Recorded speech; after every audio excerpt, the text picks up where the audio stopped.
ನನ್ನ ಬದುಕು ಈ ರೀತಿ ಆಗುತ್ತೆ ಅಂತ ನಾನು ಯೋಚನೆ ಮಾಡೇ ಇರಲಿಲ್ಲ. ಎಲ್ಲವೂ ಚೆನ್ನಾಗೇ ಇತ್ತು. ಒಳ್ಳೆಯ ಗಂಡ, 2 ಮುತ್ತಿನ ಮಕ್ಕಳು. ಆದರೆ ತಂಬಾಕು ಎಲ್ಲವನ್ನೂ ಕೆಡಿಸಿಬಿಡ್ತು. ಈಗ ಹರಡ್ತಿರೋ ಈ ಕ್ಯಾನ್ಸರ್ನ ನನ್ನ ಮುಖದಿಂದ ಕತ್ತರಿಸಿ ತೆಗಿಬೇಕಾಗಿದೆ. ಇನ್ನು ಯಾವುದೂ ಮೊದಲಿನ ಥರ ಇರಕ್ಕಾಗಲ್ಲ. ತಂಬಾಕು ನನ್ನ ಬದುಕನ್ನೇ ಸರ್ವನಾಶ ಮಾಡಿಬಿಡ್ತು. ಖೇನಿ, ಗುಟ್ಕಾ, ತಂಬಾಕು, ಜರ್ದಾ, ಪಾನ್ ಮಸಾಲ ನಿಮ್ಮ ಬದುಕನ್ನು ನಾಶ ಮಾಡುತ್ತವೆ.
सिर्फ बिरयानी खाने के लिए और फ्री की बियर पीने के लिए मैं ऐसा कुछ गलत नहीं कर सकती। मेरी अपनी मान मर्यादा है।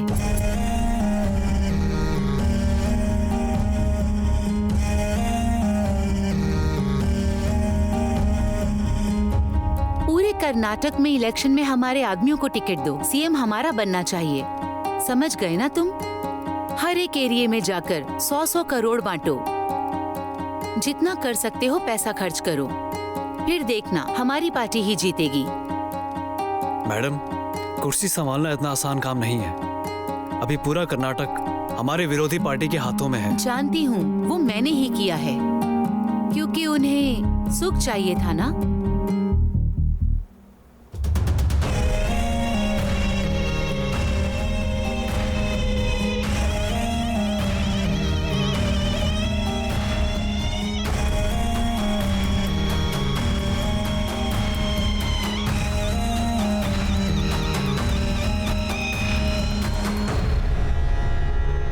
हाँ, मैं हूँ ना उसके लिए, वो चाहे हॉल में रहे या कमरे में रहे। जय कामदेव।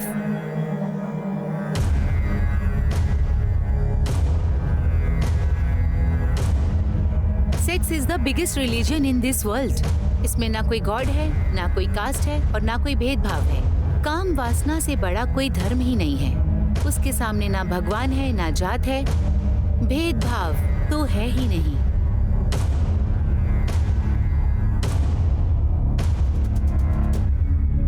काम तो एक सुंदर कविता है। अनुभव नहीं करने वालों के लिए ये काल है, जिसने किया उसके लिए निराला। काम सभी देवों के देव हैं। वो आत्मा की तृप्ति का आहार है, एक अलग तरीके का मजा है। काम वासना जीव और सृष्टि का कण है, समागम का एक स्रोत है जो जीवों को मिलाने वाला कामदेव की संतान है। काम ब्रह्मा, काम विष्णु, कामदेव महेश्वराय, काम साक्षात पर ब्रह्मा, तस्मै श्री कामै नमः। हेलो मंजुनाथ। हाँ सर। ये ट्रेलर है या ब्लू फिल्म है? किस हरामखोर ने बनाया इसे? इसके लिए मैं सर्टिफिकेट नहीं दे सकता। ದೇವರು ಎಲ್ರಿಗೂ ಅದೃಷ್ಟನ ಮಚ್ಚಲಿಟ್ಟಿದ್ರೆ ನನ್ನ ಗಡ್ಡದಲ್ಲಿ ಇಟ್ಟವನೇ.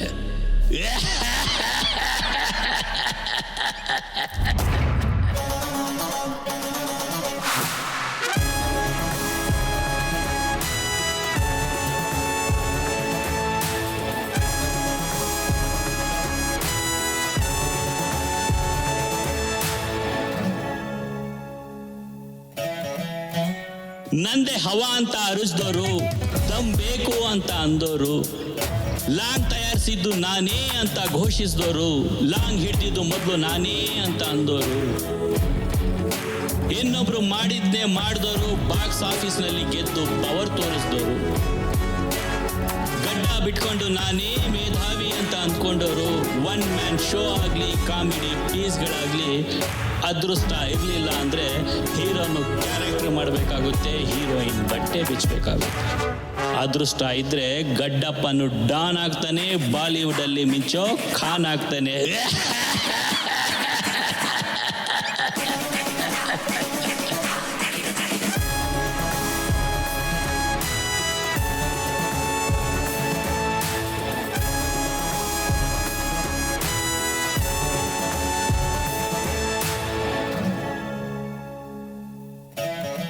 ಕೆಟ್ಟ ಕತೆ ಬರ್ಕೊಂಡು ದೊಡ್ಡ ಸ್ಟಾರ್ ಹಾಕೊಂಡು ಸಿನಿಮಾ ಅಂದ್ರೆ ಗಿಮಿಕ್ಕು, ನಂದೇ ಸೂಪರ್ ಟ್ರಿಕ್ಕು ಅಂತ ಹೇಳ್ಕೊಂಡ ಖಾಲಿ ತಲೆ ಡೈರೆಕ್ಟರ್ಗಳು. ನಾನು ಬರ್ದಿದ್ದೆ ಸಾಹಿತ್ಯ, ಕತ್ತೆ ತರ ಕಿರ್ಚಿದ್ದೆ ಹಾಡು ಅಂದ್ಕೊಂಡವರು, ಮಳೆ ಸುರಿಸಿದವರು, ಸ್ಲಮ್ನ ಲೀಸ್ ಹಾಕೊಂಡವರು, ನಿನ್ನೆ ಮೊನ್ನೆ ಬಂದ ಬಚ್ಚಗಳೆಲ್ಲ ನಾನು ಅಮಿತಾಬ್ ಬಚ್ಚನ್ ಅಂದ್ಕೊಂಡವ್ರಿಗೆಲ್ಲ ಅದೃಷ್ಟ ಕೂಗಿ ಕೂಗಿ ಹೇಳ್ತಾ ಐತೆ, ನಾನು ನನ್ನಿಂದಲೇ ಇಲ್ಲಿ ನಾನೇ ಸ್ಟಾರು, ಸ್ಯಾಂಡಲ್ವುಡ್ ಅಲ್ಲಿ ನಂದೇ ಕಾರೋಬಾರು ಅಂತ ಕೊಚ್ಕೋಬೇಡ, ತಲೆಗೆ ದುರಹಂಕಾರನ ಮೆತ್ಕೋಬೇಡ. ನಾನಿದ್ರೆ ನೀನು ನಾಯಕ, ಇಲ್ಲ ಅಂದ್ರೆ ರೋಡಲ್ಲಿ ಅಲಿಯೋ.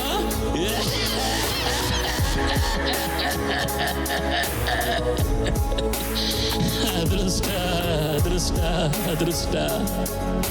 ಶ್ರಮನ ಹಣೆಗೆ ಹಚ್ಕೋ, ಹಣನ ಹದ್ದಲಿಟ್ಕೋ, ಅದೃಷ್ಟನ ಜೊತೆಗಿಟ್ಕೋ, ಆಗ್ಲೇ ನಿನಗೆ ಯಶಸ್ಸು. ಇಲ್ಲ ಅಂದ್ರೆ ನೀನು ಚರಂಡಿಲಿ ಹರಿಯೋ.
और बता भाई कैसा है? ठीक हूँ यार, तू बता कैसा है? बस तू भाई। और सब बताओ, हाल चाल समाचार सुनाओ, कैसे आना हुआ? इधर काफी दिनों के बाद दिख रहे हो। एक सिनेमा बना रहा हूँ यार, तेरी हेल्प चाहिए इसलिए तुझसे मिलने के लिए आया था। तुम हमारे दोस्त हो भाई, तुम्हारी हेल्प नहीं करेंगे तो किसकी करेंगे? करेंगे भाई, तुम्हें जो हेल्प चाहिए वो मिलेगी।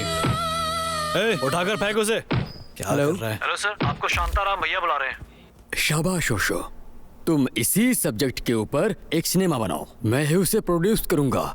यंग जनरेशन को सेक्स एजुकेशन चाहिए ही चाहिए। बिना ग्रामर की भाषा और बिना ग्लैमर के सिनेमा आज के समय में ये दोनों बेकार हैं। वैसे नाम क्या बताया था तुमने? ओशो। ओशो? जी ओशो। हाँ, अच्छा नाम है। ये लो एडवांस, काम स्टार्ट कर दो। Thank you sir. और एग्जाम्पल के लिए टाइटैनिक को ही ले लो। पूरी टाइटैनिक में अगर वो एक ही सीन इतना जबरदस्त है, इसका मतलब भले ही उस हीरोइन का कैरेक्टर खराब ही क्यों ना हो, उसको देखने का अलग ही मजा है। बिना गर्लफ्रेंड के रंगीला को और बिना रेप किए मर्डर, इसे कोई इमेजिन कर सकता है? वाह वाह वाह वाह वाह। लेकिन वो हीरोइन कौन है भाई? उर्वी नाम है सर, दोस्त है, अच्छी एक्टर है। वो कौन सा डायलॉग था? सिर्फ बिरयानी खाने के लिए और फालतू का बियर पीने के लिए मैं कुछ भी नहीं कर सकती हूँ। क्या डायलॉग था वो, क्या परफॉर्मेंस की थी वो? जल्दी से स्क्रिप्ट का काम शुरू कर दो। ओके सर, ऐसा है तो ऐड करवा दीजिए sir.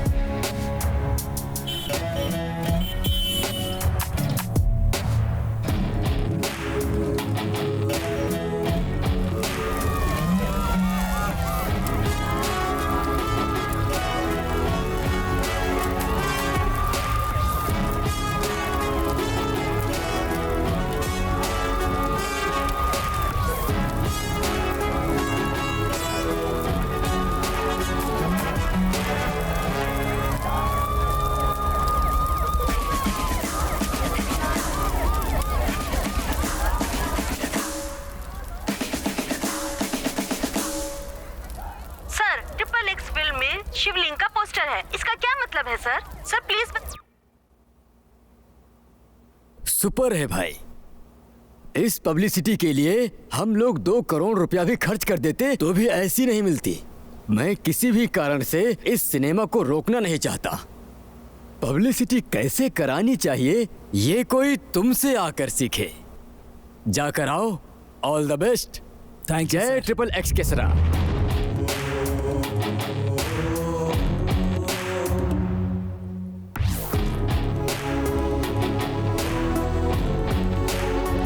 Sir, triple x film में शिवलिंग का पोस्टर है, इसका क्या मतलब है सर?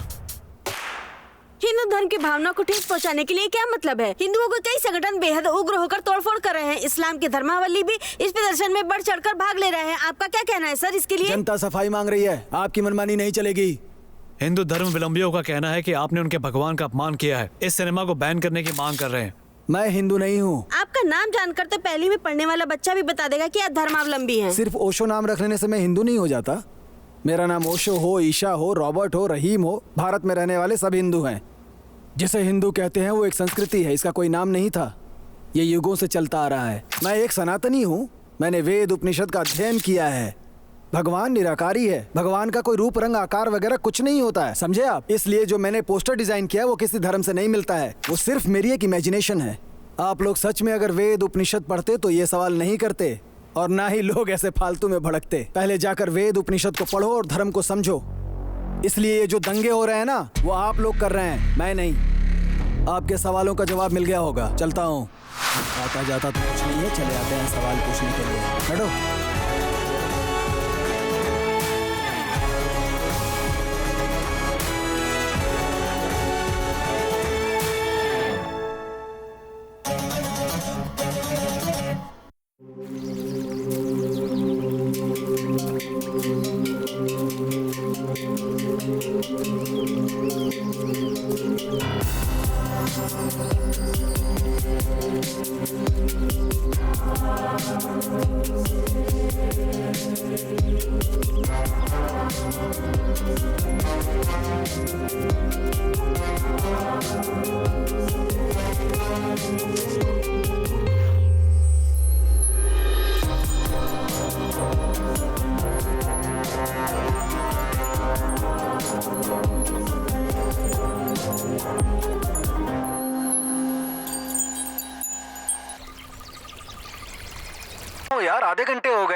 रही हूँ 10 मिनट में। इसलिए कहा था मैं तुम्हें पिकअप कर लेता हूँ। ओके बाबा, आ रही हूँ। ठीक है, जल्दी आओ।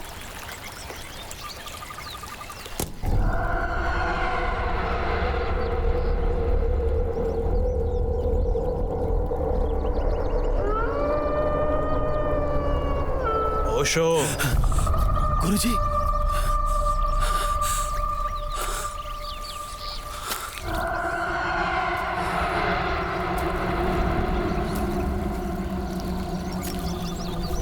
सुनो भाई, अपने आप को डायरेक्टर कहकर ट्रिपल एक्स नाम का सिनेमा बना रहे हो। ठीक है, डायरेक्टर कहलाने के लिए कोई भी सिनेमा बनाओ, उसके बाद मुझ पर सिनेमा बनाना, तुम्हारा भला हो। मैं हमेशा तुम्हारे साथ हूँ।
और कोई जगह नहीं मिली तुम्हें स्क्रिप्ट के लिए जो यहाँ जंगल में आकर बैठ गए?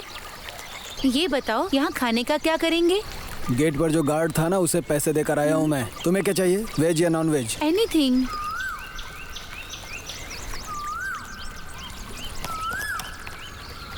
रमना, बोलिए सर। 2 चिकन बिरयानी, 2 राइस, जहाँ बैठते हैं ना वहीं लेकर आ जाना। ठीक है सर।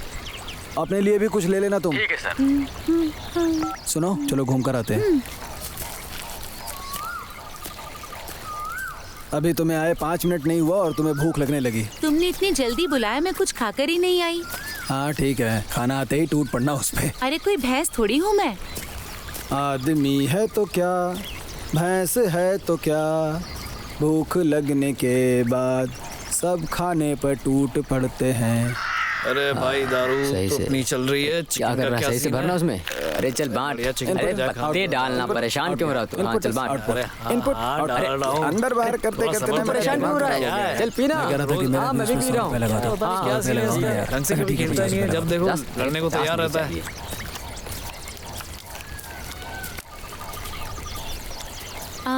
ये क्या कर रहे हैं? अंदर बाहर। वो तो मुझे भी पता है। तो पूछ क्यों रही हो? सुनो, मुझे रचिता और नंदिता देख लो। पसंद है। ये मैंने तुम्हें कभी कहा क्या? रुको, मैं जाकर बॉस को बताता हूँ। अब मुझे पसंद है तो पसंद है। किस लिए? फैन हूँ, फैन की तरह रहकर नहीं, फैमिली मैन की तरह रहूंगा। कितनी पी रखी है? पूरा 1 कार्टन पी है और पूरा पेट फटा जा रहा वो है तुम्हारी किस्मत पर। एक और बियर पीने के लिए कह रही हो? पीता हूँ। यहाँ कोई बार है क्या? यहाँ पुलिस नहीं आती क्या? आती है ना। तो फिर आती है, मगर 2000 का पिंक पेपर लेके चली जाती है। ये तो गलत है। गलत क्या है? पुलिस के भी बाल बच्चे होते हैं, उनकी भी लाइफ होती है, उन्हें भी लग्जरियस घर की चाहत होती है, कार, उनके बच्चे कॉन्वेंट स्कूल में पढ़ना चाहते हैं, शानदार वीकेंड चाहिए, उनकी भी उम्मीदें होती हैं। समाज में ही सब जीने वाले हैं ना, वो लोग जंगली थोड़ी हैं। जितनी सैलरी उनकी है ना, उतने में महीने भर का राशन भी नहीं आता है, पगार 1 हफ्ते भी नहीं चलती है। अगर घूस नहीं लेंगे तो उनका घर कैसे चलेगा? सरकार अगर उन्हें खुद रहने के लिए अच्छा घर दे, उनके बच्चों को पढ़ने के लिए कॉन्वेंट स्कूल में भेजे, इतनी सैलरी दे कि घर आसानी से चले, नौकरी को ईमानदारी से करे बिना किसी स्वार्थ के, जो फाइन लगता है वो सरकार को दे, गलती से भी 1 रुपया घूस मत लें, ईमानदारी से अपनी सैलरी पर ड्यूटी करें, ऐसा कानून बन जाने दो। सिर्फ पुलिस ही नहीं, कोई भी सरकारी स्टाफ 1 रुपया घूस लिए बिना ईमानदारी से ड्यूटी करेगा। बेवजह पुलिस को गाली देने से क्या फायदा होता है? ओह, तो अब मैं संविधान भी लिख दूं? हाँ बोलो रमन्ना। सर मैं खाना लेकर आ गया हूँ। ठीक है, वहीं रख दो, हम आ रहे हैं। सर जल्दी खा लीजिए नहीं तो खाना ठंडा हो जाएगा। हाँ हाँ ठीक है, हम लोग आ जाएंगे। Okay sir. ओके।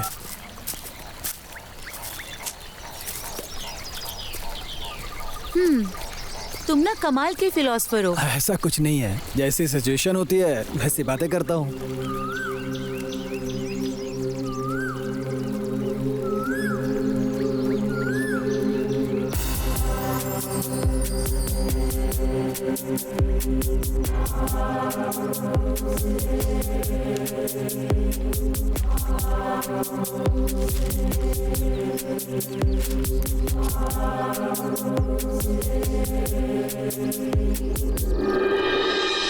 ये बताओ, इस नॉनवेज के बारे में तुम्हारा क्या ख्याल है?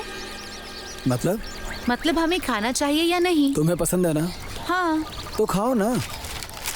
तुम्हें अगर पसंद नहीं है तो तुम सादा खाना भी खा सकती हो। नॉनवेज खाना ही है, ऐसा कोई रूल थोड़े ना है। हम किसी जीव को मार रहे हैं, मूर्खता है। हाँ, ये लेग पीस पकड़ो।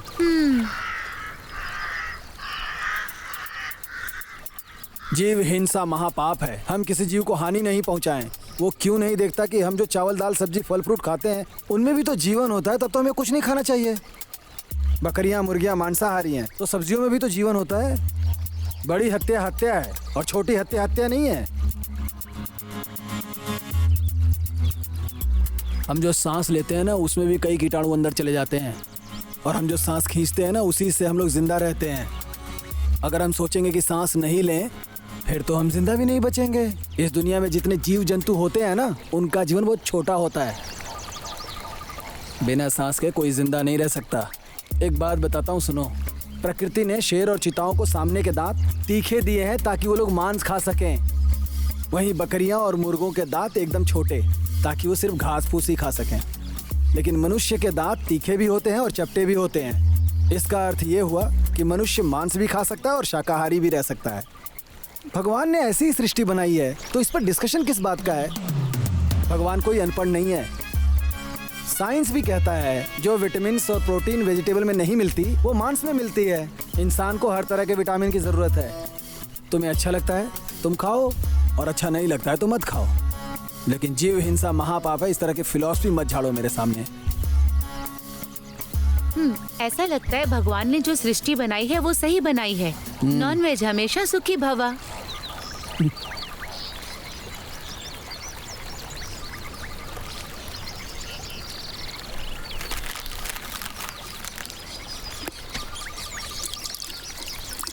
मुझे अब थोड़ी सी नींद आ रही है, क्या मैं यहाँ सो जाऊँ? हाँ तो वहीं लेट जाओ ना।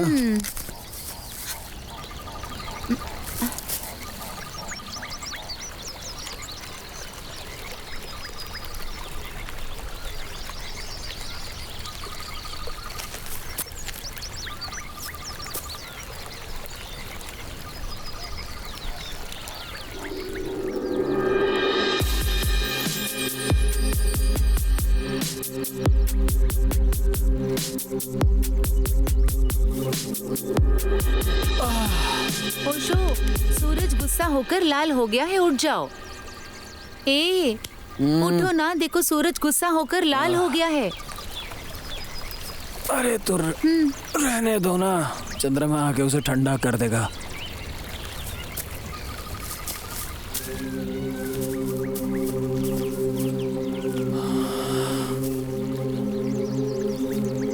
कुछ ज्यादा ही खा लिया है, बॉडी भी सुस्त हो गई है। ओशो, तुम फिलोसफिकल कंटेंट पर बातें करते हो, इसी पे मूवी क्यों बनाना चाहते हो? फिलोसफिकल नहीं तो कॉन्वेंट स्कूल के बच्चों पर फिल्म बनाओ। कर्नाटक के लोग बहुत समझदार हैं, इसीलिए मणि रत्नम ने अपनी पहली फिल्म कन्नड़ में बनाई थी। हाँ, वो तो सही है। कर्नाटक के लोगों को सिनेमा बनाने के लिए बोल दो ना, तो वो हॉलीवुड को भी पीछे छोड़ देंगे।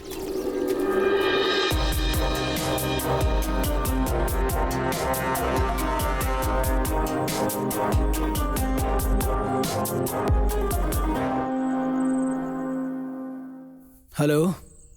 हेलो। क्या कर रही हो तुम? कुछ नहीं, बस लेटी हूँ।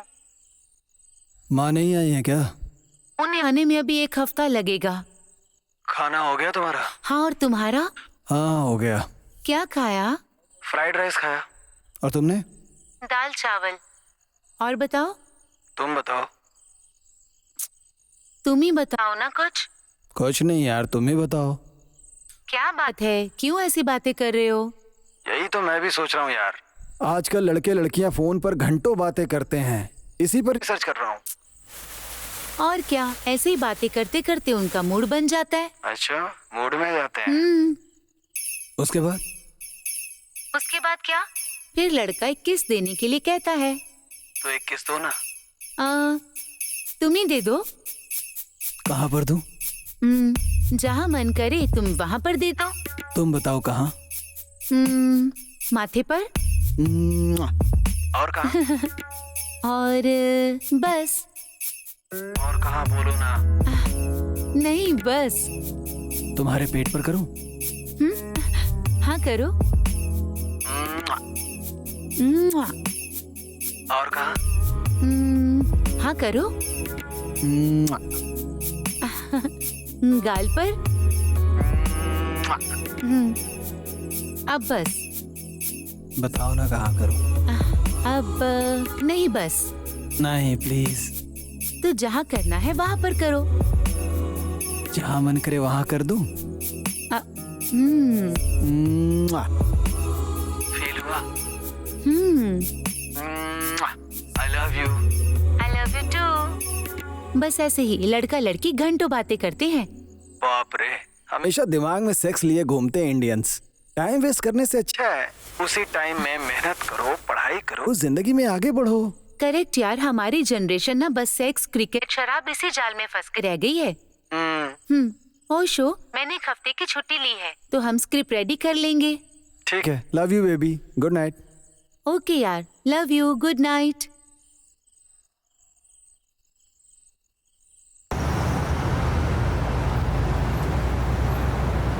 देखोगे? देखोगे? हाँ, देखोगे? हाँ, देखोगे? अगली बार देखोगे? गाड़ी रोको जरा। करोगे ऐसी हरकत? हाँ, बताओ, बताओ। हाँ, देखोगे? अरे सर, छोड़िए इसे, भला बच्चे को कोई ऐसे मारता है? चलो तुम स्कूल जाओ। क्या हुआ सर, ऐसे क्यों मार रहे हो? और नहीं तो क्या करूं सर, ये रात में सनी लियोन का वीडियो देखता था। सर, सनी लियोनी के बारे में उसे कैसे पता चला? आपने ही सनी लियोनी को देखा होगा और रख दिया होगा। वो गेम खेलने गया और उसने देख लिया होगा। हाँ सर, लेकिन उसे नहीं देखना चाहिए था ना। बच्चे गलती करें तो उसे मारना नहीं चाहिए, उन्हें समझाना चाहिए क्या सही है क्या गलत है। मारने से वो ठीक हो जाएगा क्या? उसने इसे देखा, इसका मुझे कोई दुख नहीं है सर। ये सब हमारे जमाने में क्यों नहीं था, इस बात का दुख है मुझे। उन्हें इस बात की चिंता नहीं थी कि उनके बेटे ने ब्लू फिल्म देखी, चिंता ये थी कि उनके जमाने में क्यों नहीं था। हाँ ओशो, ये डिस्कशन खत्म होने के बाद ना कल से डांस क्लास ज्वाइन कर लो। किस लिए? अब किसी को हीरो बनने के लिए 6 फुट 5 इंच की उसकी हाइट हो या फिर उसका सीना चौड़ा हो, ऐसा होना तो जरूरी नहीं है। आप गोल मटोल नारियल की शक्ल वाले भी हीरो बन सकते हैं। और उन सबसे बढ़िया अपने आप को देखो तुम हो ना। हीरो बनने के लिए अच्छी बॉडी और दाढ़ी की जरूरत नहीं है, लक होना चाहिए। अक्षय कुमार ने कहा है ना कि मुझसे भी ज्यादा एक्टिंग करने वाले, एक्शन करने वाले स्टूडियो के सामने हजारों खड़े रहते हैं, पर बताओ क्या उन सबको चांस मिल पाता है? वो अपनी पूरी जिंदगी बिता देते हैं। उनकी जितनी योग्यता भी मुझ में नहीं है, पर मैं एक स्टार बनकर उभर रहा हूँ। तो ये चमत्कार नहीं है तो और क्या है? अब जाओ और कल से डांस सीखो। स्वीटहार्ट, जिसको सिनेमा कहते हैं वो एक बहुत बड़ी इंडस्ट्री बन चुकी है। करोड़ों का इन्वेस्टमेंट होता है, लाखों का प्रॉफिट होता है। Online app, satellite, Hindi dubbing, इन सब से पैसे आते हैं। इसीलिए कन्नड़ में साल में 150 फिल्में बनती हैं और उसमें जो अच्छा सिनेमा होता है ना वो गिन के 5 हैं। वो भी अगर आपकी किस्मत अच्छी हुई तो, वो भी स्टारडम के नाम पर। अच्छी स्क्रिप्ट तो मिलती ही नहीं है आजकल। ऐसे ही नए नए लड़के हीरो बन के आते हैं। कन्नड़ इंडस्ट्री का बहुत बुरा हाल है। तुम्हारे पास जो कंटेंट है ना, अगर किसी अच्छे हीरो को लेकर मूवी बनाओगे तो क्या प्रॉब्लम है?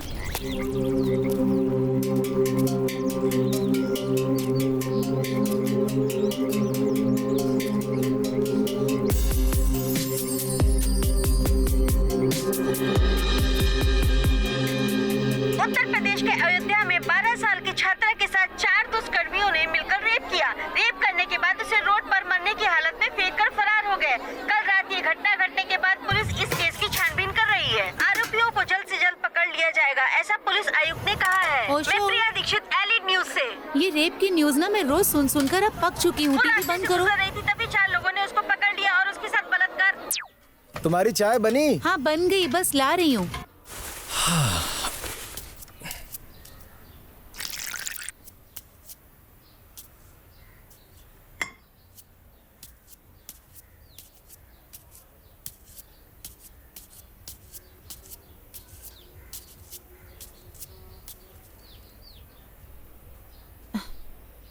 ओशो, इन रेपिस्ट के बारे में तुम्हारा क्या कहना है?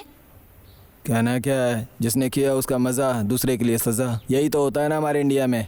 इस तरह रेप करने वाले हरामखोरों को ना बीच चौराहे पर फांसी देनी चाहिए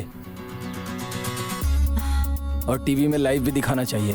10 लोगों के साथ ऐसा कर दो, किसी हरामखोर की हिम्मत नहीं होगी दोबारा इस तरह रेप करने की। नॉनसेंस। कानून का मजाक बना रखा है। संविधान से डर लगने लगे, ऐसा कानून होना चाहिए। एक्चुअली इन धर्म ग्रंथों में लिखा है अगर कोई पाप करता है तो उसे नर्क मिलता है और इतने बुरे कर्मों का बहुत बुरा फल मिलता है। डर ही सबका इलाज है। अब मुझे ही ले लो। इन ग्रंथों को पढ़कर उन्हें डीपली समझा और तब जाकर मुझे समझ में आया कि ये सिगरेट, दारू, काम वासना से दूर रहना चाहिए। जिसने ये किताबें पढ़ ली ना, उसे भारत के संविधान से डर भले ही न लगे, लेकिन ये रेप, चोरी, भ्रष्टाचार, इनसे दूर रहेगा वो। हाँ सही कह रहे हो, मुझे भी यही लगता है। ओशो, इस डिस्कशन से मैं बोर हो गई। चलो ना लॉन्ग ड्राइव पे चलें। हाँ चलो ना। कहाँ जाना है? इंडिया में एक बहुत ही प्यारी जगह है, चलो दिखाती हूँ। चलें?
मधु का रसीला पहाड़। पूरे संसार में सिर्फ 2 ही पहाड़ हैं। एशिया में ऐसा एकमात्र पहाड़ है।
कली, हमारे टूरिज्म वाले ऐसी चीजों का प्रचार क्यों नहीं करते हैं यार? ऐसी अद्भुत जगह को तो पूरे इंडिया को देखना चाहिए, पूरी दुनिया को इसके बारे में बताना चाहिए।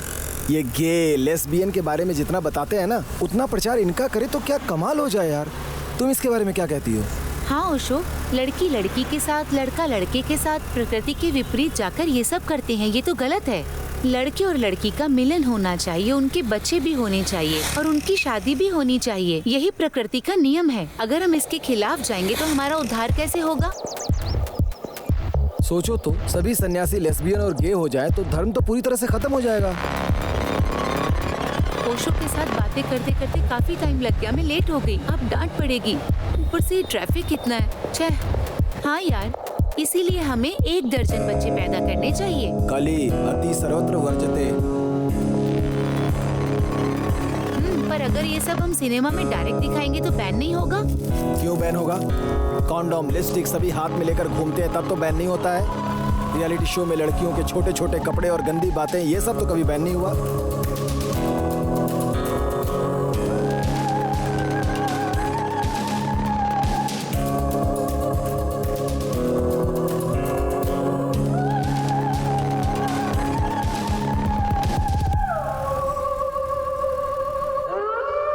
इंटरवल में ऐसा सीन रखें तो कैसा रहेगा? अच्छा ट्विस्ट रहेगा। ये भूत प्रेत आत्मा शैतान जिन्हें कहते हैं, कितने लोग इन बातों पर दिल से विश्वास करते हैं? इन सबसे इंसान का दिमाग खराब होता है।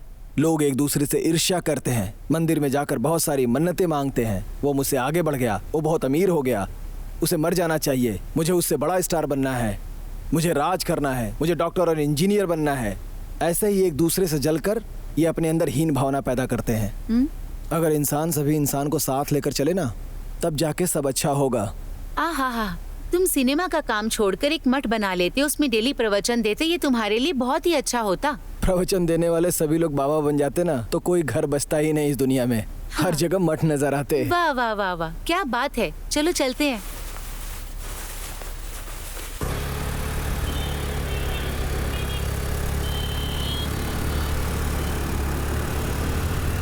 ओशो जरा रुको ना, नारियल क्या पानी पी भैया, लेते हैं। आप तो मेरी बात पे क्यों नाराज हो रहे हो? समझो ना मेरी बात को। पहले ब्याज दो फिर बात करना। भैया 2 नारियल पानी देना। हाँ भैया, देता हूँ। मैंने अभी अभी घर का सारा सामान गिरवी रख दिया है। क्या कहा तुमने? मैं कोशिश कर रहा हूँ 1 हफ्ते में दे दूंगा। कहा, 1 हफ्ते और तक? कहाँ से लाऊं पैसे? थोड़ा टाइम दीजिए ना। सही से बताओ। नहीं भाई, अब तो आप ज्यादा टॉर्चर कर रहे हो। लेने के समय ये नारियल लीजिए मैडम। हाँ, 1 मिनट। मैं कोशिश करूंगा आपको 15 दिन में दे दूं। अरे 15 दिन के बाद? हेलो हेलो, ए मामा, पैसे देना।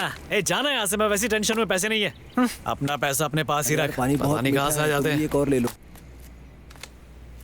ए हैंडसम, देना। हेलो कृष्णा, कहाँ हो रे? हाँ, क्या हुआ जीजा जी? ये लीजिए। मैं तो यही हूँ। अरे यार, तुम्हारे पैसे के लिए वो मेरी जान खा रहा है यार। जरा इधर घूमो। है नहीं। भगवान तुम दोनों का भला करे। परेशान मत हो, मैं दे दूंगा। ठीक है, फोन रखो, तुम्हें बोलने से कोई फायदा नहीं है। 1 मिनट रुको। लोग कहते हैं कि तुम्हारे आशीर्वाद देने से भला होता है। क्यों कहते हैं पता है? नहीं पता। जब श्री राम वनवास के लिए जंगल में जा रहे थे, तब समस्त प्रजा जिद करने लगे कि हम भी आपके साथ चलेंगे। तब श्री राम जी ने कहा कि पिताश्री की आज्ञा का पालन मुझे ही करना है, तुम सबको वनवास जाने की जरूरत नहीं है। तब प्रजा ने कहा, भगवान जब आपको ही सुख संतोष नहीं रहेगा तो हमें भी ये नहीं चाहिए।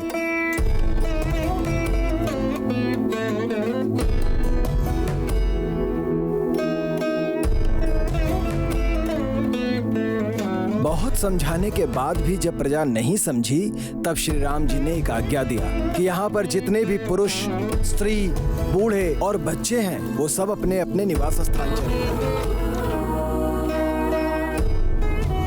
पूरी प्रजा अपने में ही एक दूसरे से बातें करने लगी।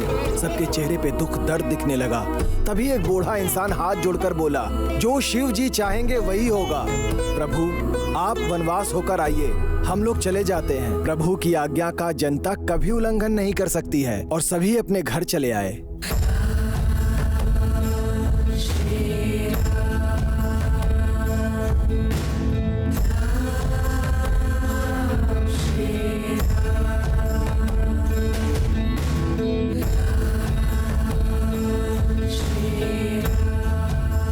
फिर रामचंद्र वनवास काटने और लंका दहन के बाद जब अपने राज्य की तरफ आ रहे थे, तब आते समय उन्हें रास्ते में कई कंकाल दिखाई दिया। जिसे देखकर श्री राम जी को आश्चर्य हुआ। तभी छोटी छोटी झोपड़ियों से कई छक्के राम जी की तरफ श्री राम कहते हुए आकर भगवान के चरणों में गिर गए। उन छक्कों से जब श्री राम जी ने पूछा, ये सब कंकाल किसके हैं? तो छक्के लोगों ने कहा, प्रभु, जब आप वनवास के लिए जा रहे थे तब आपने एक आज्ञा दी थी कि यहाँ जो भी पुरुष, स्त्री, बूढ़े, बच्चे हैं वो सभी अपने घर लौट जाएं। तब उनमें से हमारी जाति वाले भी कुछ लोग थे। तब आपकी आज्ञा हम पर लागू नहीं हुई। आपके जाने के बाद हमारे पूर्वज आपके वापस लौटने के इंतजार में यहीं पर वास कर लिए। उनमें से कई बूढ़े होकर अपने प्राण त्याग दिए ताकि उनकी आंखें भले ही आपके दर्शन न कर पाएं, मगर उनके कंकाल तो आपके दर्शन कर लें। इसलिए उन्हें मिट्टी में दफन किए बिना ऐसे ही छोड़ रखा है। ये अस्थियां उनकी ही हैं। ये सुनकर श्री राम भावुक हो गए। तुम लोगों को मुझसे इतना प्रेम है, इस भक्ति और निष्ठा के लिए मैं तुम्हें क्या दे सकता हूँ? तब उन्होंने कहा, इस युग से लेकर अगले युग तक तुम्हारे मुंह से जिसको भी आशीर्वाद मिलेगा, वो आशीर्वाद उसके लिए स्वतः श्री राम का आशीर्वाद होगा।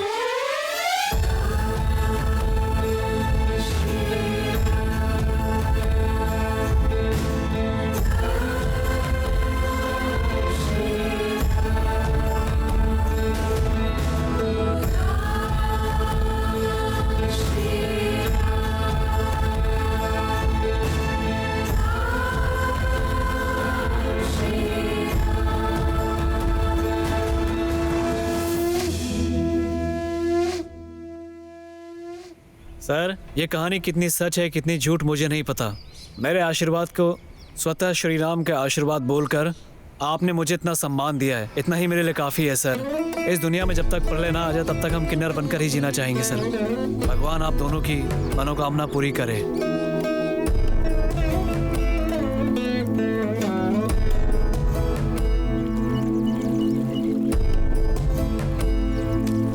देखा था कल उस किन्नर के चेहरे पर कितनी खुशी थी ना। कली, हर जीव को उसके कद के अनुसार अगर उसे इज्जत मिले ना, तो वो इस जमीन पर स्वर्ग की तरह जिएगा। जरा सोचो, अगर ऐसा हो जाए तो कितना अच्छा होगा। हर औरत को इज्जत मिले तो कितना गर्व महसूस करेगी। एक औरत सुबह उठकर झाड़ू पोछा से शुरुआत करती है, फिर बाल बच्चे संभालते हुए पति के लिए टिफिन तैयार करती है, बच्चों को स्कूल भेजती है, फिर वापस आकर कपड़े धोती है, फिर खाना बनाती है, फिर बच्चों को वापस स्कूल लाती है, शाम के समय खाना, चाय, बल्कि हर काम करती है।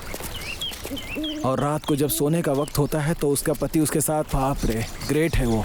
हम जैसे मर्दों को 1 महीने उनका काम करने को दे दो फिर देखो समझ में आ जाएगा औरत होना कितना मुश्किल है।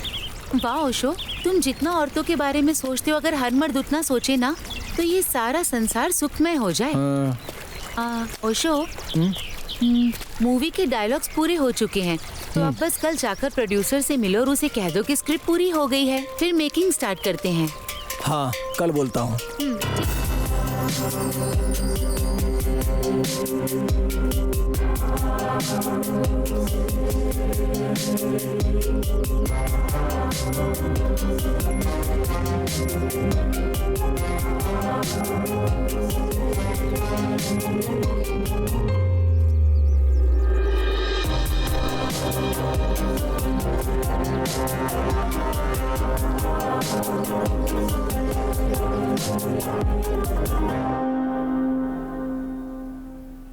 हाँ, बोलो भाई। सर, स्क्रिप्ट पूरी हो गई है, आप शूटिंग कर सकते हैं। स्क्रिप्ट कैसी है? जबरदस्त है ना? हाँ सर, बहुत अच्छी है। एक काम करो, उस ट्रेलर में जो एक्ट की है उस हीरोइन का नाम क्या है? उर्वी सर। हाँ, उसी लड़की को फिक्स कर लो। ठीक है सर। उसका परफॉर्मेंस बहुत अच्छा है। दूसरी लड़की ढूंढने में टाइम वेस्ट मत करो, उसे जाकर बुला लो, एग्रीमेंट बना लेते। ठीक है सर।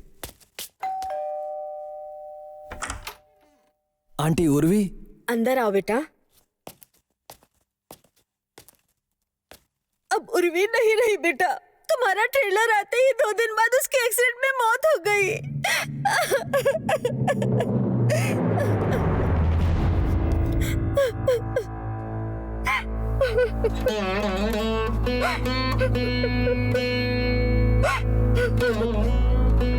ओशो, तुम टेंशन मत लो, देखना तुम एक दिन बहुत बड़े डायरेक्टर बनोगे।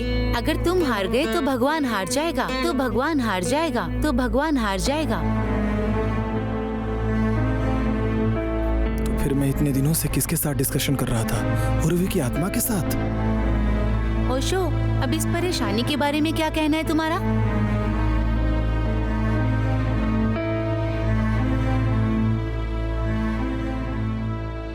मरने तक कोशिश करते रहो, मरने तक कोशिश करते रहो, ऐसा कहा जाता है ना। इसीलिए मिट्टी में मिलने तक कोशिश करते रहना चाहिए। कम से कम तुम खुश तो हो ना। Come on, be supportive, supportive, supportive.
बात यह है कि पढ़ने वाला नाम शंकरनाथ है।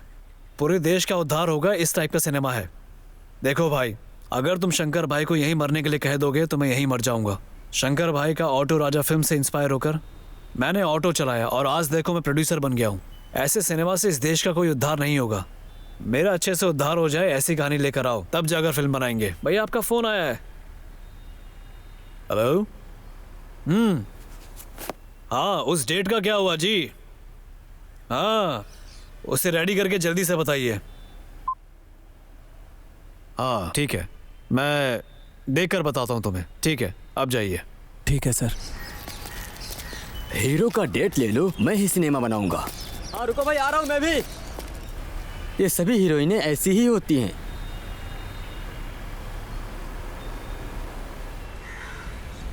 स्क्रिप्ट बगल में रखो, पहले अपना सर पकड़ो।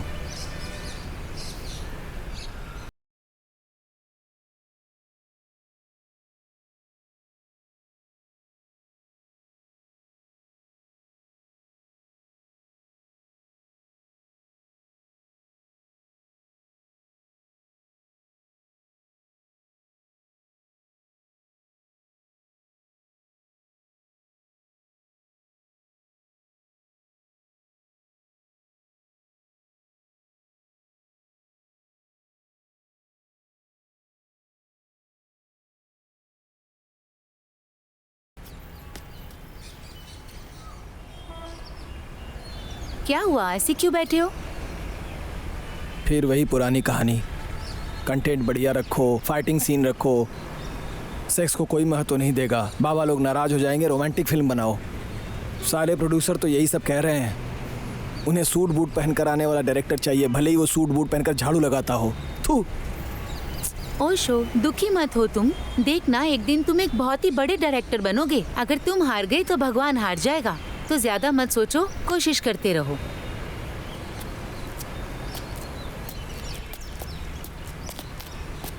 चलो भी। मेरा दिल कहता है कि एक दिन तुम जरूर जीतोगे, क्योंकि भगवान जब देता है ना, छप्पर फाड़ कर देता है और वो जरूर देगा। डोंट वरी, बस तुम अपनी मेहनत करते रहो, कभी मत हारना, कोशिश करते रहना। इंसान को अपने मरने तक पूरी कोशिश करते रहना चाहिए, समझे? अब थोड़ा सा तो हंस दो Osho, come on, be supportive.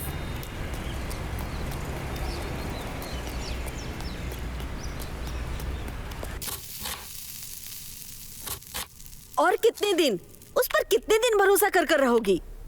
पता नहीं वो कब डायरेक्टर बनेगा। तुम शादी कब करोगी? तुम्हारी उम्र की लड़कियों की शादी होकर 2-2 बच्चे हो गए हैं और उन्होंने अपना परिवार बसा लिया। पापा के गुजर जाने के बाद 10 एकड़ कॉफी की जो खेती है उसको संभालने के बजाय तुम सॉफ्ट इंजीनियर बनने के सपना देख रही थी ना? सुन रही हो कि नहीं तुम? हाँ माँ, मैं सुन रही हूँ। तो फिर तुम्हारी सांसें क्यों थम गई हैं? सुनो माँ, आपकी जनरेशन में कोई प्रॉब्लम है क्या? पहले आपको अपने बच्चों की चिंता होती है, पर जब वो बच्चा कुछ अच्छा करता है आप रास्ते में आ जाते हैं। ओशो एक दिन एक बड़ा डायरेक्टर जरूर बनेगा। बनेगा। अगर बड़ा डायरेक्टर नहीं भी बन सका तो क्या हो गया? अपनी जिंदगी को चलाने के लिए तो वो मेहनत कर रहा है। वो मेरे साथ रहे, मेरे लिए इतना काफी है। मैं इसी में खुश हूँ। माँ, क्या मैं आपसे एक बात कहूँ? अगर हम खुश होकर एक झोपड़ी में रहे ना तो वो हमारे लिए ताजमहल है, और अगर ताजमहल होने के बाद भी हम खुश नहीं तो क्या फायदा? आप चिंता न करो, मैं उसके साथ बहुत खुश हूँ माँ। आजकल के बच्चे ऐसे ही होते हैं, कुछ भी कहो तो सुनते ही नहीं हैं। क्या हो गया, मुंह क्यों लटका है? हाँ, फिर से वही टॉपिक यार। मेरी माँ बस यही कहती रहती है कि शादी कर लो, कब तक उसका वेट करोगी? ठीक ही तो बोल रही है वो। कब तक मेरी राह देखोगी तुम? ओशो, क्या तुम्हें पता है कि आजकल के लड़के लड़कियों की ना यही प्रॉब्लम है। एक लड़का किसी लड़की को देखकर उससे प्यार करता है, और अगर आगे चलकर उस लड़की का एक्सीडेंट में पैर टूट जाता है तो क्या रिश्ता खत्म हो जाएगा? तुम ही बताओ। कुछ तो एसिड डालकर लड़की का चेहरा तक जला देते हैं। पर तुम्हें पता है मैं क्या सोचती हूँ? जो एंड तक साथ निभाए ना वही सच्चा प्यार होता है। और ये मेरा मानना है। लड़की किसी को पसंद करे, चाहे वो बिजनेसमैन हो या भिखारी हो या वो कोई काम ना करता हो, लड़की एक बार अपने मन में उसका साथ देने का सोच लेती है, और यही उसका सच्चा प्यार होता है। ओशो, अगर तुम डायरेक्टर नहीं बन पाए तो भी कोई बात नहीं, पर मेरे पति बनोगे। मैं जानती हूँ एक दिन सब कुछ अच्छा होगा। तो प्लीज दोबारा मुझसे इस तरह की बात ना करना। Super dialogue. सभी लड़कियां अगर तुम्हारी तरह सोचने लग जाएं तो पूरे जगत का कल्याण हो जाए। लड़कियां लड़के को गले लगाकर कहें कि तुम ऐसे हो, तुम वैसे हो, तुम बड़े मुकाम तक पहुंचोगे, तुम्हारे साथ हूं मैं, हर वक्त वो उसे हिम्मत दे, फिर तो लड़के जो चाहे वो हासिल कर लें। एक औरत की शक्ति ऐसी ही होती है। एक औरत अगर ठान ले तो पूरी दुनिया बदल सकती है। उसे कृष्ण और यीशु की ज़रूरत नहीं होती है।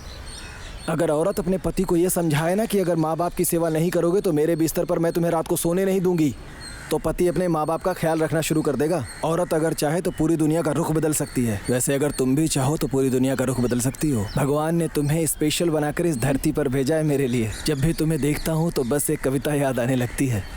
क्या है जिस वो? वक्त भगवान खुश हुए थे उसी क्षण उन्होंने एक आकृति बनाई।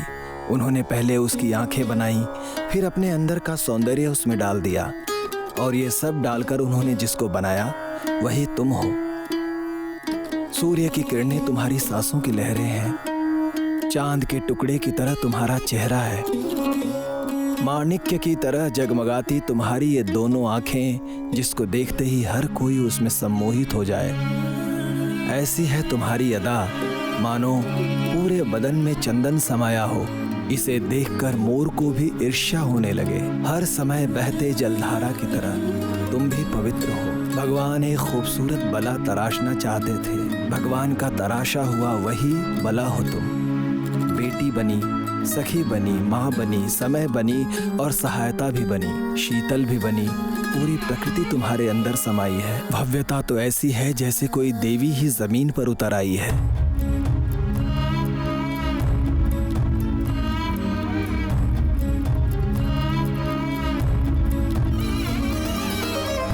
मैं तुम्हारा दर्शन पाकर धन्य हो गया हूँ। जन्म लेकर इस धरती पर आई हो, शायद मैंने कोई पुण्य किया था, इसलिए ही तुम मुझे मिल पाई हो। तुम्हें पाकर मैं धन्य हो गया हूँ। तुम्हें पाकर मैं धन्य हो गया हूँ। मैं धन्य हो गया हूँ। मैं धन्य हो गया हूँ। ओशो, तुम्हारे विचार सुन के मजा आ जाता है। अच्छा बताओ, कल का क्या प्रोग्राम है हमारा? कल एक फाइट के लिए हाँ कर दी है। थोड़ा खर्चा पानी मिल जाएगा ना? ठीक है, तुम उसे पूरा करो और कल फिर किसी प्रोड्यूसर को ढूंढते हैं। Okay boss.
इस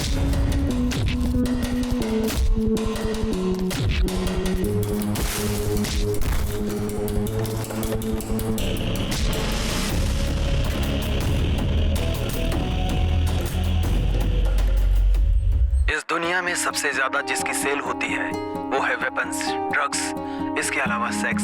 इसमें पकड़े जाने का किसी को डर नहीं होता और सेक्स करना किसी जीव से छूटा भी नहीं है। काम ही कैलाश है। इंसानों के जन्म के साथ ही इसका इतिहास शुरू हो जाता है। इस काम वासना में पहले जिसकी बलि चढ़ी वो थे आदम हव्वा। काम वासना में लोग अंधे हो जाते हैं। इसका अपवाद भी है, ये अंधेरे में करने वाला काम है। सेक्स का नाम सुन लेना ही बहुत है। रात हो या दिन, लोग सेक्स में मगन होने के लिए तैयार रहते हैं। सेक्स का मूल भाव है औरत। यहाँ पर औरतों के लिए ही रामायण महाभारत हुई है। एक देश का दूसरे देश से जो लड़ाई हुई है वो औरतों के लिए ही हुई है। यहाँ पर माँ, भाई, बहन, घर, परिवार, ये सभी संबंध पीछे छूट जाते हैं। लोग अपनी सेक्स इच्छाएं पूरी करने के लिए कुछ भी करते हैं। रोज कोई न कोई उपाय ढूंढते हैं और अनैतिक संबंध भी बना लेते हैं। सेक्स से होने वाली हानियों के बारे में नहीं सोचते। जड़ी बूटी, एजेरा, वाइग्रा, स्प्रे, ड्राई फ्रूट खाकर घंटों भर, दिन रात या दोपहर, हर वक्त लोग काम वासना में डूबे रहते हैं। कदम कदम पर लोग लेस्बियन होकर लड़कियां लड़कियों से भोग कर रही हैं। वैसे ही एक आदमी भी बड़ी नीचता पर उतर आया। अपने स्वार्थ के लिए अपनी बीवियों को दूसरों के साथ और दूसरों की बीवियों को अपने के साथ अदला बदली करके सुख प्राप्त करता है। जंतुओं के साथ भी संबंध बनाना शुरू कर दिया है। काम सुख पाने के लिए घर, जमीन, जायदाद सब बेच देता है और अपना सब कुछ गंवाकर रोड पर आ जाता है। पैसे का हिसाब किताब किए बिना ही पानी की तरह बहा देता है। इतना सब करके भी अपनी काम इच्छाओं की भूख को मिटा नहीं सकता। हो सकता है शायद कहीं आसमान की ओर छोर हो, मगर काम वासना का कोई और छोर नहीं है। वो कभी न मिटने वाली भूख है। वो एक ऐसा मोह है जिसमें डूब जाने के लिए मन विचलित रहता है। यत्र नारी तत्र यस्तु प्रेम अन्ते रमन्ते तत्र कामात्र। आखिर हम ऐसे कंटेंट पर सिनेमा कैसे बनाएंगे? सुनो, लोगों को क्या चाहिए ये सोचकर एक ट्रेलर और एक सॉन्ग शूट करो। इतना पैसा तो हमारे पास है, उसके बाद एक प्रोड्यूसर ढूंढेंगे हम। ऐसा है तो हम कल से ही रिहर्सल करना शुरू करते हैं। इस दुनिया में दूसरों का हक मारकर जीने वाले और बिना इच्छा के बच्चे पैदा करने वाले बहुत लोग मिल जाएंगे जो अपना मन मारकर अपनी मर्यादा में जीते हैं। वो पहली रात में ही भोग के भंगी बन जाते हैं। वैसे ही जो अपने मन रूपी मंदिर से काम वासना के गुलाम बन जाते हैं, वो अंधेरे से सुबह के उजाले में आने की बजाय उसी अंधकार के समाज में जीते हैं और वहीं उनकी मौत हो जाती है। क्या मैं इसी जीवन के लिए पैदा हुआ हूँ? भोग के लिए, रोग के लिए, धर्म के लिए या मरने और जीने के लिए? Got it. अरे यार, ऐसे वर्कआउट नहीं होगा यार। ऐसे वर्कआउट नहीं होगा। चलो कमर्शियल लाइन बोलो तो जरा। सिर्फ बिरयानी खाने के लिए और फ्री की बियर पीने के लिए मैं कुछ भी बुरा काम नहीं करूंगी, क्योंकि मेरी इज्जत और मान मर्यादा है। मैं जो करूंगी वो अच्छा करूंगी। देखा तुमने, इसे कहते हैं एक्टिंग करना। सच में एक्टिंग ही कर रही हो, कुछ मैच नहीं हो रहा है तुम्हारे डायलॉग से। पहले ट्रेलर शूट कर लो, उसके बाद हीरोइन के बारे में सोचेंगे। ओके। फोन बज रहा है, जरा देखो तो।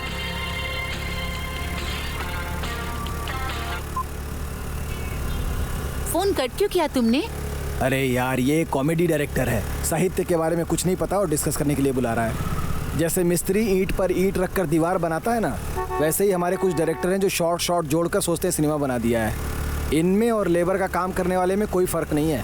कहीं से रीमेक राइट लाते हैं, नहीं तो कोई घिसी पिटी कहानी लेकर सिनेमा बनाते हैं। जैसे पढ़ाई करके engineer, doctor, lecturer, peon, driver बनते हैं ना, उसी तरह ये लोग काम सीखकर डायरेक्टर बन जाते हैं। डायरेक्टर बनना कोई मजाक है क्या? डायरेक्टर एक बहुत बड़ी जिम्मेदारी का काम है। सिनेमा समाज को सुधारता है। सिनेमा का मतलब सिर्फ इंटरटेनमेंट नहीं होता है। जिंदगी में ना भगवान डायरेक्टर है और क्रिएशन एक्टर, लेकिन सिनेमा में डायरेक्टर भगवान है और सब उसकी क्रिएटिविटी। और नहीं तो क्या यार, सिनेमा का तो मतलब ही यही होता है, एंटरटेनमेंट और एक्साइटमेंट। सिनेमा भी ना एक अद्भुत ही दुनिया है यार। उसकी ताकत, उसकी शोहरत। अरे यार, शोहरत नहीं होता है, शोहरत होता है। वाह रे वाह।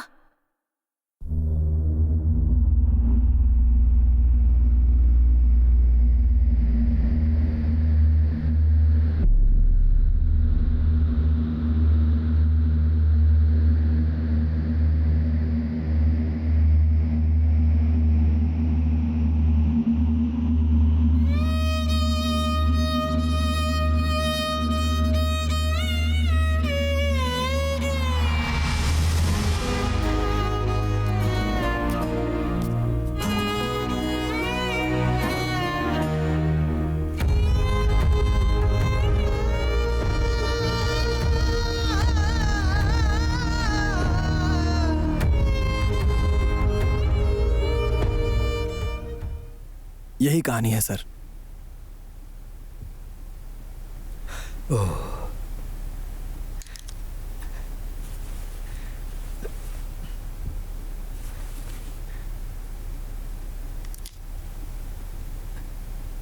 वेल, स्क्रिप्ट तुमने बहुत ही अच्छी बनाई है। शूटिंग कब से चालू करना चाहते हो? नेक्स्ट वीक से कर सकता हूँ सर। स्टार्ट करो। एक काम करो, हमारे कानूनी सलाहकार आए हुए हैं, जो कहना चाहते हो एक्सप्लेन कर दो, उसके बाद ही कोई प्लान बनाएंगे। सर, हमारे देश में अगर 100% वोटिंग करानी है ना, तो जो वोट नहीं डालता उन्हें सरकार से कोई भी सहूलियत नहीं दी जाए। इस तरह का एक कानून बनाने की बहुत सख्त जरूरत है सर। आधार कार्ड के फिंगरप्रिंट से हमें पता चल जाएगा कि किसने वोट नहीं दिया है। ऐसे लोगों का गैस, पासपोर्ट, वीजा सब जब्त कर देना चाहिए सर। उन्हें कोई सरकारी लाभ नहीं मिलना चाहिए। ऐसा एक कानून बनाना चाहिए हमारे देश में। अगर ऐसा कानून बन गया ना सर, तो भले ही वो अमेरिका में क्यों न रहता हो, यहाँ आकर वोट देकर जाएगा। वोटिंग के दिन बैंक में जाकर एसी की हवा खाने वाला भी ना अपना काम कैंसिल करके वोट देगा। हॉस्पिटल में एडमिट कोमा के पेशेंट भी एक फिंगरप्रिंट से वोट दे सकता है। ऐसा सिस्टम होना चाहिए। एक ऑनलाइन वोटिंग की व्यवस्था करनी चाहिए सर। अगर ये सारा काम हम कर सके तो हमारे देश में 100% वोटिंग होगी सर। अगर अम्बेडकर इस वक्त जिंदा होते तो तुम्हें सुनकर बहुत खुश होते। हाँ ठीक है, इसके बारे में हम पार्लियामेंट में आवाज उठाएंगे। Thank you sir.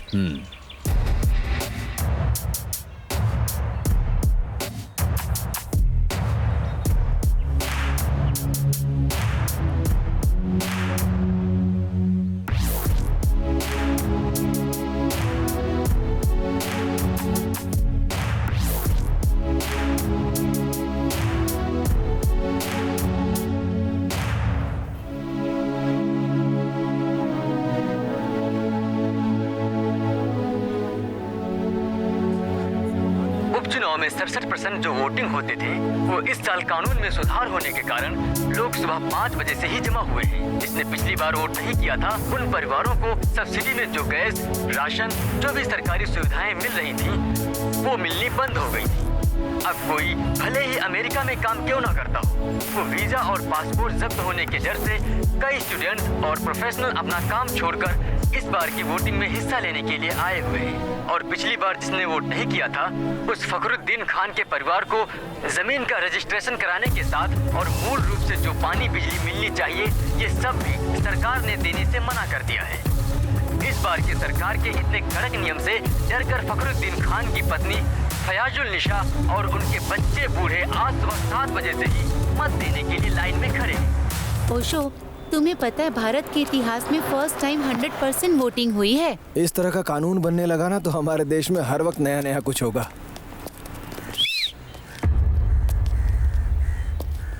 इस लड़की को हमारे साथ होना चाहिए ना। ए हीरो, इधर आ।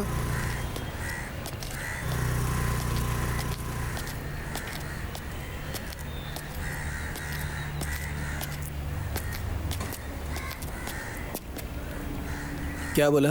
इस लड़की को हमारे साथ होना चाहिए ना।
ये क्या पढ़ रहा है रे तू?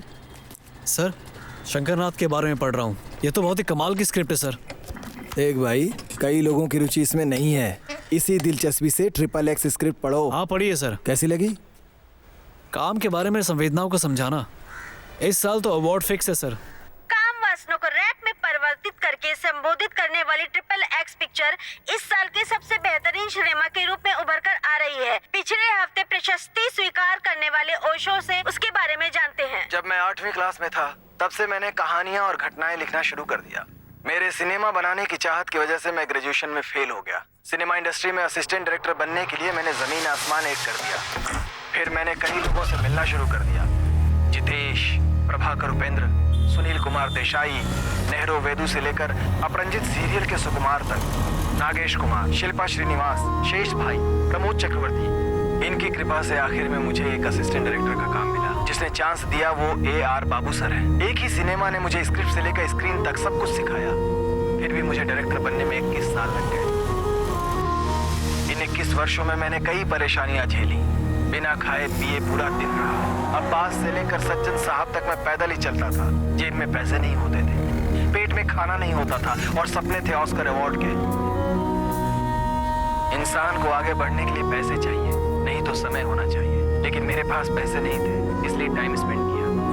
ये 21 साल स्पेंड करने का पुरस्कार ये फिल्म फेयर अवार्ड है। ये अवार्ड लेकर सीधा अपने गुरु AR बाबू के घर जाने की मेरी इच्छा थी, लेकिन अचानक एक बीमारी से उनकी मौत हो गई।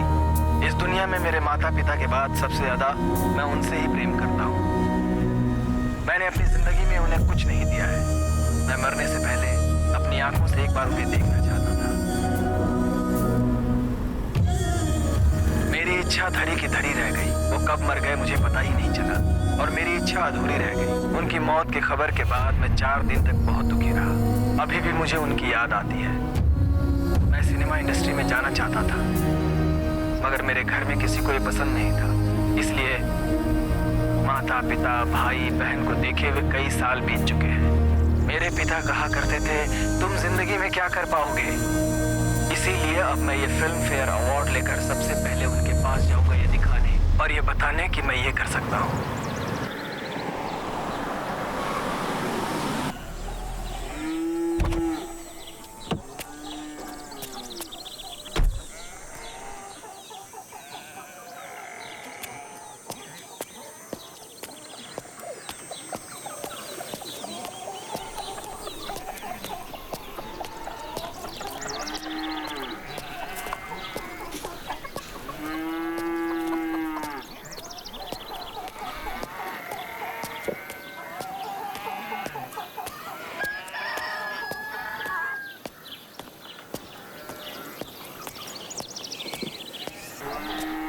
अरे रंगा, मेरे माँ बाप कहाँ गए हैं? घर में ताला क्यों लगा हुआ है? अरे तेरे माँ बाप को मरे हुए कई दिन हो चुके हैं। ना तुम्हारा एड्रेस था ना फोन नंबर। अब आए हो हालचाल जानने के लिए।